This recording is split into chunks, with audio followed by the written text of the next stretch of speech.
Assalamualaikum class 5 students, this is Madiha Zaman and the subject is computers। हमने अपना chapter number 1 complete कर लिया था और आज से हम रीडिंग स्टार्ट करेंगे चैप्टर नंबर 2 की पेज नंबर 11 से। इस चैप्टर नंबर 2 का हमने कल जो है वो इंट्रोडक्शन लिया था और आज हम इसकी रीडिंग स्टार्ट करते हैं। हमारे पास नेक्स्ट इसका टॉपिक है पहला कंप्यूटर इन स्कूल्स, के स्कूल्स में जो है वो कंप्यूटर्स कहाँ कहाँ इस्तेमाल होते हैं और क्या क्या हमें फ़ायदा देते हैं। Computers are used by everyone from the students and teachers to office staff, administration and librarians। Computers जो है वो स्कूल्स में सब इस्तेमाल करते हैं, चाहे स्टूडेंट्स हों, टीचर्स हों, ऑफिस का स्टाफ हो या एडमिनिस्ट्रेटर्स हो या लाइब्रेरियंस हों, उन सबको उनके कामों में जो है कंप्यूटर हेल्प करता है। बहुत से स्कूल जो हैं वो अपनी एक वेबसाइट भी रखते हैं जो कि इंफॉर्मेशन प्रोवाइड करती है स्कूल के बारे में कि स्कूल कहाँ पे लोकेटेड है, क्या क्या सर्विसेज इधर दी जा रही हैं और क्या क्या फैसिलिटीज़ हैं। अब हम देखते हैं आगे कि स्कूल्स में हमें जो है वो कंप्यूटर्स कहाँ कहाँ हेल्प करते हैं। सपोर्ट इन टीचिंग में मदद देते हैं। टीचर्स जो है वो कंप्यूटर्स को इस्तेमाल करते हैं ताकि ज़्यादा इफेक्टिवली यानी कि ज़्यादा बेहतर तरीके से पढ़ा सके। कंप्यूटर्स जो है वो लेसन प्लान्स प्रिपेयर करने के काम आते हैं, टेस्ट के पेपर्स बनाए जाते हैं, test papers and lesson presentations, और प्रेजेंटेशंस की फॉर्म में जब हमने लेसन देने होते हैं तो वो भी कंप्यूटर्स पे बनाए जाते हैं।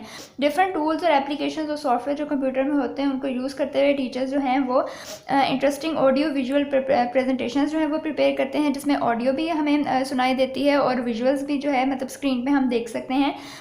Introduce new concept to the students to the class, और क्लास को जो है प्रेजेंटेशन के थ्रू न्यू कॉन्सेप्ट जो हैं वो दिए जाते हैं। उसके बाद है एडमिनिस्ट्रेटिव टास्क। इसमें क्या आ जाता है हमारे पास administrative task like preparing timetables जो है वो बनाना, सर्कुलर्स टाइप करके स्टूडेंट्स को देना और स्टूडेंट्स को नोटिस भिजवाना, ये सारे टास्क जो हैं वो एडमिनिस्ट्रेटिव टास्क होते हैं और ये सारे भी क्विकली किए जा सकते हैं with the help of computers. Software जो है वो कंप्यूटर्स पे जो है इंस्टॉल होते हैं, रनिंग में होते हैं, जिनकी वजह से एडमिशन प्रोसेस जो है वो बहुत ज़्यादा ट्रांसपेरेंट और आसान हो गया है। पेरेंट्स जो है वो सारी इन्फॉर्मेशन जो है बच्चों के एडमिशन से रिलेटेड जो है वो वेबसाइट पे ले सकते हैं। स्कूल्स की वेबसाइट होती है जिस पे जो है वो तमाम इन्फॉर्मेशन प्रोसीजर दिया गया होता है कि एडमिशन्स कब होते हैं, क्या क्या प्रोसीजर होता है एडमिशन का, एडमिशन टेस्ट किस तरह होता है, ये सारी इन्फॉर्मेशन जो है वेबसाइट पे दी जाती है और ये सारी चीज़ें किस वजह से आसान हुई है, कंप्यूटर्स की वजह से। उसके बाद आ जाता है स्टूडेंट्स लर्निंग प्रोफेशनल स्किल्स। बच्चे जो है वो बहुत ही प्रोफेशनल स्किल्स जो है अपनी स्टूडेंट लाइफ में ही सीखते हैं कंप्यूटर से related. Knowledge of working on computers is essential skill for all professionals. जो लोग भी वो प्रोफेशनल फील्ड में जब जाते हैं तो कंप्यूटर की स्किल होना आजकल के दौर में बहुत ज़रूरी है। बच्चे जो है वो अपनी स्टूडेंट लाइफ में ही ये स्किल सीखते हैं डिफरेंट एक्टिविटीज़ से। इसमें क्या क्या होता है, writing out a report on a field trip or educational visit to places outside the school. जब हम स्कूल से बाहर किसी एजुकेशनल विजिट पे जाते हैं या हमारा फील्ड ट्रिप जो है ना वो कोई टूर वगैरह जाता है तो उस पर रिपोर्ट लिखने को कहा जाता है बच्चों को। उसके अलावा स्कूल में कोई इवेंट्स वगैरह होते हैं तो उसके लिए पोस्टर्स जो है वो बच्चे डिज़ाइन करते हैं कंप्यूटर्स पे। उसके अलावा प्रेजेंटेशंस और एग्जीबिशंस और सेमिनार वगैरह जो कंडक्ट किए जाते हैं उसके लिए जो है वो प्रेजेंटेशंस क्रिएट करते हैं। तो इन सब चीज़ों से बच्चे जो है वो कंप्यूटर की स्किल्स सीखते हैं। नेक्स्ट है लाइब्रेरी में कंप्यूटर्स कहाँ कहाँ हेल्प देते हैं जी। लाइब्रेरी में जो है वो कंप्यूटर्स रखे गए होते हैं जो कि educational resources like e books जिनमें अवेलेबल होती हैं, यानी कि बुक्स जो इंटरनेट पे होती हैं। ऑडियो बुक्स ऐसी बुक्स है जिनको प्ले करके जो बुक्स को है मतलब ऑडियो में सुना जा सकता है प्ले करके।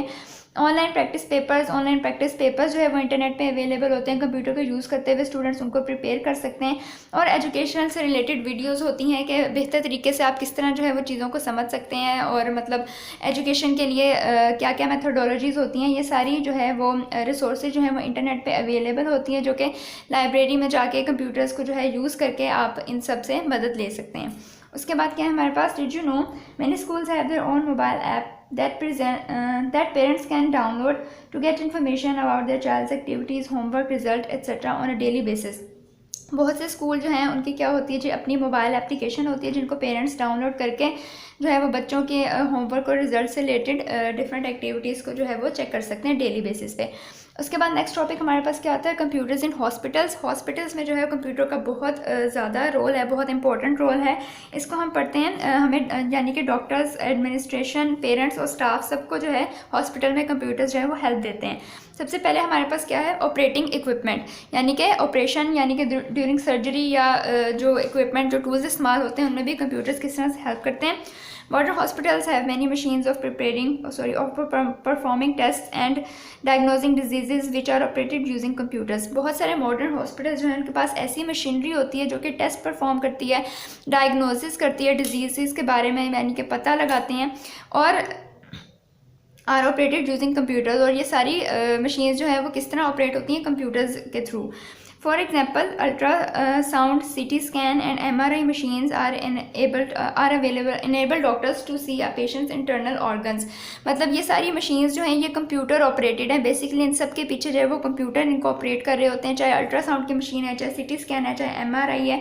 इससे जो है ना इन सब मशीन से डॉक्टर जो हैं वो पेशेंट्स का अंदर से ऑर्गन्स देख सकते हैं कि कहाँ पे कोई मसला वगैरह है या कहाँ पे पेशेंट को जो है ना वो ट्रीटमेंट की ज़रूरत है।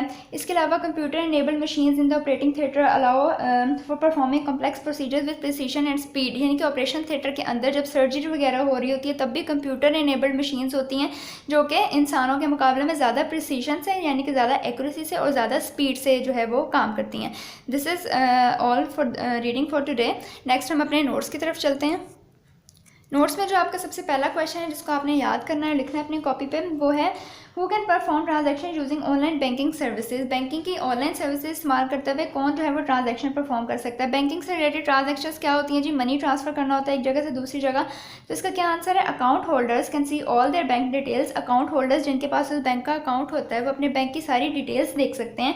And perform some banking activities, और कुछ बैंकिंग एक्टिविटीज़ यानी कि बैंकिंग से रिलेटेड एक्टिविटीज़ कर सकते हैं थ्रू वेबसाइट के ज़रिए, जो बैंक की वेबसाइट होती है official, and certain mobile apps, और जो बैंक्स ने अपनी अपनी मोबाइल ऐप्स लॉन्च की होती हैं उनके थ्रू अकाउंट होल्डर्स जिनका उन बैंक्स में अकाउंट होता है वो एक्टिविटीज़ परफॉर्म कर सकते हैं।